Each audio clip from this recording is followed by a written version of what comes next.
Bonjour à tous, aujourd'hui pour ce nouvel épisode de Simplicidé, je suis en Seine-Maritime et je vais à la rencontre de Patrick Lecarpentier. Cet agriculteur a modifié une planteuse à pommes de terre pour créer des micro-barrages entre les rangs et donc lutter contre l'érosion des sols. Il va m'expliquer tout ça. Allez, c'est parti. Bonjour Patrick. Bonjour Claire. Est-ce que vous pouvez me décrire votre exploitation? Ici, nous sommes sur une exploitation familiale de père en fils. Je me suis installé en 1976 sur 7 hectares et aujourd'hui, mes fils reprennent l'exploitation qui fait aujourd'hui 80 hectares.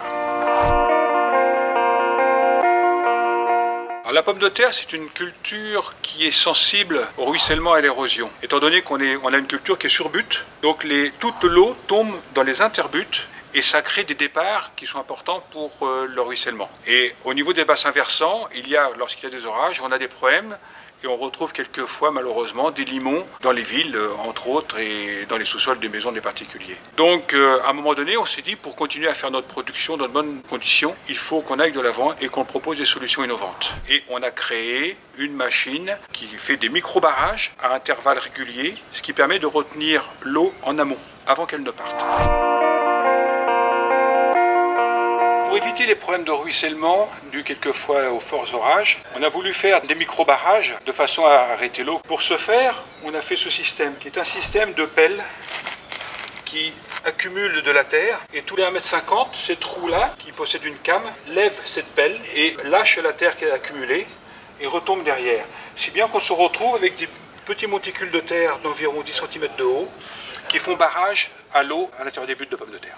Qu'est-ce que vous avez trouvé comme avantage dans la réalisation de cette machine? Alors, les avantages de la réalisation sont importants puisque avec le principe du micro-barrage, on retient l'eau bien là où elle est tombée. Donc derrière, elle est bénéfique aussi à la pousse de la pomme de terre. Qui plus est, avec la réalisation et en mettant cette machine derrière la planteuse, tout se fait en un seul passage. Donc ça ne demande pas plus de temps. Si bien qu'on n'avait que des avantages. La barbute a quand même quelques petits problèmes. C'est la création des micro-barrages. À la récolte, ça crée des terrains qui sont un peu vallonnés et dans le cadre de certaines arracheuses de pommes de terre, ça peut poser des problèmes. On a, il y a 3 ans, investi dans une nouvelle arracheuse la profondeur de l'arrachage se fait dans le creux de la butte. Et à chaque fois que la roue qui limite la profondeur rencontre les micro-barrages, la machine perdait en stabilité. Il y a aussi un autre problème, c'est pour les gens qui font du plan.